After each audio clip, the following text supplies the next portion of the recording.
Hello. We're so happy you could join us here.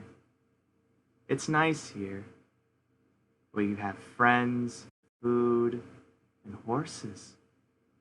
Love horses. You will also love horses. The kind of horses we're about to talk about. High-priced horses. As we welcome you to this NAHU Extra. Thank you. I wanted to start things off on a bit of a loud creepy note. It's not a creepy note necessarily. You're just choosing to try and misconstrue it in some sort of, unflattering way. I was just trying to have some sort of homeliness.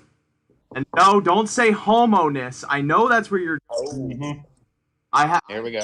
I once too had the mind of a 12-year-old, but I turned 13. Rod Allums Jr. Bang bang on the big screen as soon as he talks. Mr. Mike Prebosi also joining us here. I don't say bang bang. You should. You really shouldn't, because especially around police officers. We're here to talk running. Or on an airplane. There are lots of things you shouldn't say on an airplane, like yeah. This is the bomb, baby. Now that's too obvious. Everyone, at this point in airport security, people expect they expect you to yell, "It's a bomb." Oh, this isn't 3 wide. I thought I had this scene all set up so I could full screen myself. But let's get into the meat of the matter. Running Aces. Rod, Running Aces, you're our resident Running Aces expert over at NAHUPicks.com. This Saturday, we will be live on track at the Columbus, Minnesota Oval for their season finale. And a highlight of this night, not only the hundreds of thousands of dollars in purses being given out to Minnesota-bred horses, but also the final 5 races on the 12-race. No, 5. 5. That's what we said. With an F. God, I hope I get run over later. Running Aces, the final 5 races. Races 8 through 12 encompass the pick 5. It's typically a jackpot pick 5. However, since it's the final night, I hope Dave's not watching this because he has the rights to that phrase. Probably he has the rights to that amendment. I think the same way that white Southerners took the Second Amendment from us. The final card at Running. Can I get to this? Can I tell people there's a $20,000 guaranteed pool, and part of that $20,000 guaranteed pool means it's probably going to be like $50,000 because it's a mandatory payout every. How much? $20,000 guarantee. I would not be surprised if it broke 30, 40, 50. It's a 20-cent minimum. That might hurt it a touch, but it doesn't hurt. It's an everything must go kind of situation. Running Aces has all this money, and they're saying, we don't want it anymore. You take it. And it's your chance to try and win it. Starting in race number 8, Rod, this is a 2-year-old pacing event for fillies, $50,000 final, the Brian Pinsky Minnesota Sire Championship. And we look through the field. We got a field of 9 going postward. This race already an interesting betting affair because the morning line favorite draws the outermost post. And will have to come from post 9. Yeah, agreed. I'm 3 deep here starting off. The 2, tough to look at that Fanny. Comes in off of 2 straight wins, only 2 lifetime starts, so this filly's fresh. She draws well. She should look for another good trip here, and she's sharp. Maybe not the fastest horse in the field right now, but I think she's capable. And, she's been sitting off the pace to pretty slow fractions in her 2 starts, so I think from the inside, she's a play. The 3, the greatest is love, comes in off a very sharp effort against Open Company last week and, was in with Bunker Hill Phil, who is the favorite in the next race that we're going to talk about, and finished 3rd there, got beat a couple lengths, raced very well. Don Harmon jumps back on it. I think this one's got a big shot for Scott Bannett. And then the obvious one, the morning line favorite, the 9, Scarlet Ruby. This filly winning would only be fitting with the Brian Pinsky and connection there. with North America Cup winner Yankee Cruiser back. How long ago was that? 15 years ago, at least. Well, to be fair, that wasn't Rick McGee, or that wasn't Dean McGee either. Yes, it was. That was Dave McGee. No, it wasn't. What do you mean it wasn't Dave McGee? It was Dean McGee. Oh, well, this is embarrassing on my part. Trust me, I know. Yeah, but I also think I know too, so it's hard to. Rod knows. It's like Bo knows. Like, you didn't even argue. What about Bono? I don't want to bring up Bono on this show. But anyways, the 9 Scarlet Ruby, trained and driven by Dean McGee. She's been really sharp her last 2, and she missed a month before her start 2 back, and then came back the second time back off that short layoff to win very, very easily.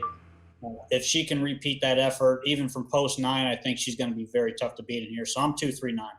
Now, Mike, as I posed to Rod, the favorite in this race draws the outside post. Do you try to incorporate other horses into this race then as a result? Yeah, just because the 9 hole's difficult, especially at aces. You don't see a lot of horses winning from the 9, and they're going for big money. They're not going to just let him get an easy trip from out there. I'm not really big on the 2 here. I just feel like that she needs to improve. Maybe just a little too much, too fast to beat this bunch. So I'm going to leave that one off. Use the 3. Also, I agree on that one. That open race last time was solid. Draws well. You're going to get a price here. And this is a horse that could trip out. Has been, getting checks at the upper levels all year long. This is the kind of horse that kind of surprises in the final. Just, gets a trip and finds a way. So I'll use that one. The 4, Pool Village Talk. This horse gets its first Lasix now after 2 decent races. Has been big prices, but you get Rick McGee, a decent post. Some of the other ones are outposted here. Another one that could improve getting Lasix. I'm surprised, Rod, you don't have the 6, Catch Me in a Dream, who won 3 straight prior to the last race, where it had an outside post and a tough trip, won 3-5. This horse is racing well enough at these upper levels, and has beat most of these, albeit with slower final quarters. Has had outside post though. Certainly takes plenty of money. A use for me, and then the 9, of course, the Scarlet Ruby, the obvious one, but third back, easy win last time, but outposted, and that could be an issue. So 3, 4, 6, 9. Who drove Yankee Cruiser in the North America Cup?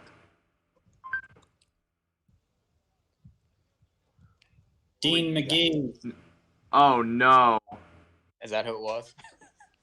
In this race, I also have to look at that Fanny just because I'm a big fan of the Derriere variety myself as a man.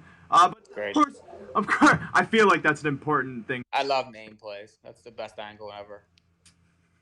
The one downside is that she was racing in non-wagering events. I will recognize that. I'll recognize that she will have to make some sort of improvement to win here. But also, too, the fact that the favorite is that outside post means she has to hustle out of there quickly. The 2, at the very least, will be put into a striking spot, and in those non-wager events has raced well from striking spots. So assuming she could work out that sort of trip, perhaps she could step up and surprise compared to what her form has shown. Aside from that, the only other horse I think could work off a stalking trip no one used in this of us is the 5, D Vigilante, who finished second to Scarlet Ruby last out, rode the pylons the whole way, gained a little bit of ground in the stretch, came home 30-1. But again, it's just a matter of being in the right place in the right time, and all of these other horses move backwards. She at least moves slightly forward to pique my interest a little bit. So I'm going to go 2-5-9 in the first leg of this pick 5, bringing us to then the second leg.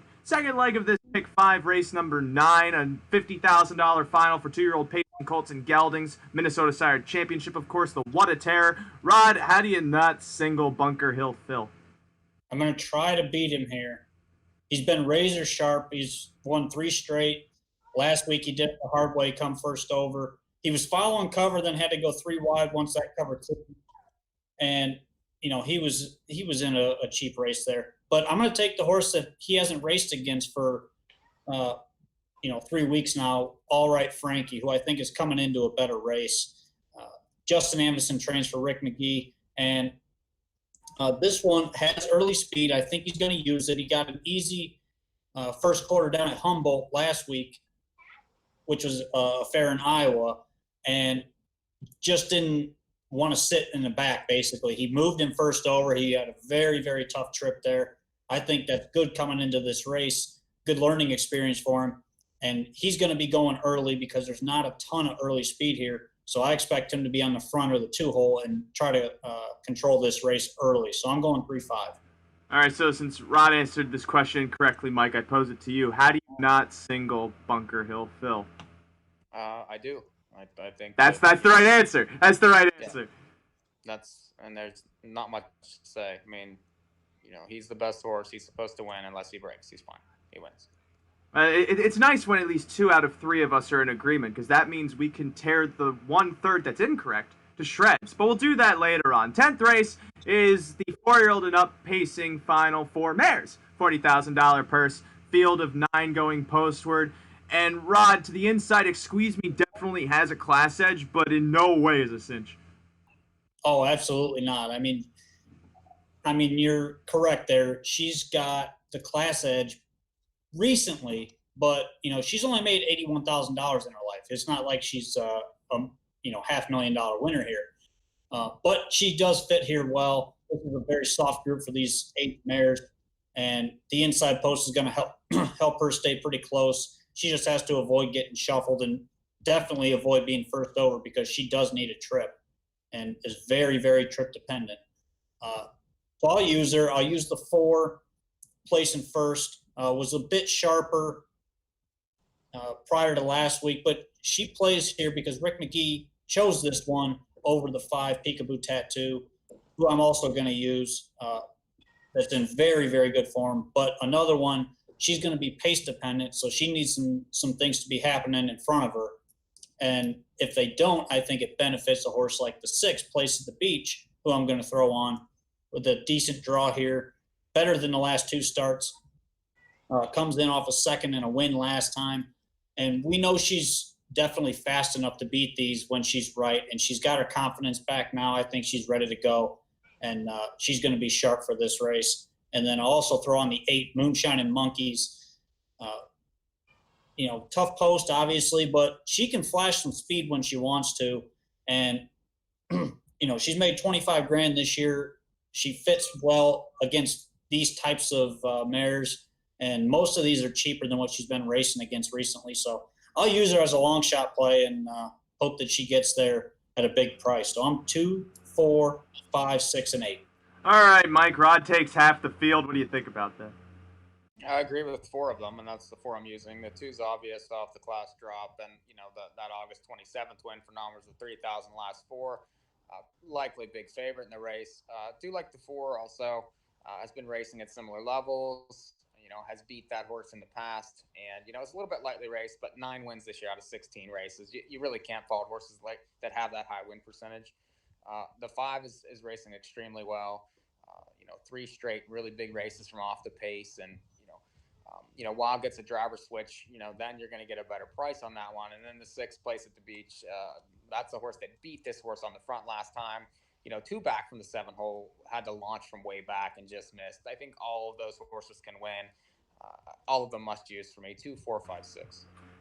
I use 3 of the 4 you use. I just void the 5 Peekaboo Tattoo. I feel like those miles against claiming handicap mares wouldn't necessarily match the likes of Placing First or Squeeze Me. And sure, you could argue they could match Moonshine and Monkeys, but the person that catches my eye with that Rick Bertrand mare to the outside is the fact that she scratched with an injury 2 starts back, and then in her next start out, put in one of the better miles she had in the last month or so. So my thought process then is she can only improve from that, and so long as she's able to show some sort of speed and get into a tactical position, there is enough forward momentum to carry this field potentially through some quick fractions that maybe could suck her into contention late and make her a factor at a price. I'm going to go 2, 4, 8. Squeeze Me, Placing First.